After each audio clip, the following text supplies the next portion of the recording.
마약 수사를 하는 인천지검 강력부에서 용산 외압을 거슬리지 못하니까 중앙지검 강력부로 보내서 이 사건을 어떻게 해서 축소해 갖고 종결. 인천지검이 자기 성과가 될 수 있는데 저걸 굳이 중앙지검으로 옮길 아무런 이유가 없거든요.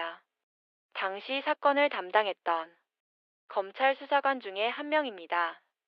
그리고 그분이 얘기를 들어보겠습니다. 용산에서 난리가 났다고 해요. 한동훈 법무장관에게 이 사건을 덮으라고 한 거죠. 그때 한 장관은 당시 심우정 인천지검장에게 사건을 묻으라고 지시했다고 합니다.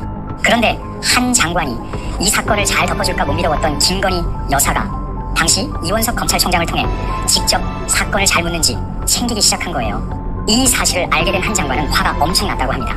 그래서 윤 대통령에게 김 여사가 직접 이 사건을 챙기는 것은 좋지 않다고 직언을 했다고 합니다. 한 장관과 이원석 총장은 검찰의 존망이 걸린 문제라고 인식했을 거예요. 그런데 그러거나 말거나 김 여사는 윤 대통령을 통해 이원석 총장보다 한 기수 높았던, 그러니까 당시 이원석 총장이 27기였거든요. 만약 차기 검찰총장을 뽑는다면 27기나 그 다음 기수로 가야 하는데 한 기수 높았던 당시 인천지검 심우정지검장에게 이 사건을 잘 덮으면 차기 검찰총장 자리를 약속했다는 겁니다. 거기다가 김 여사 오빠 김진우 대표까지 나서서 심우정 인천지검장에게 이 사건을 덮어야 한다고 재촉했다는 거예요. 두 사람은 휘문고 81회 동기였거든요. 그래서 그때 심우정 인천지검장은 사활을 걸고 인천지검 마약 특수팀에게 이 사건 덮으라고 지시를 한 겁니다.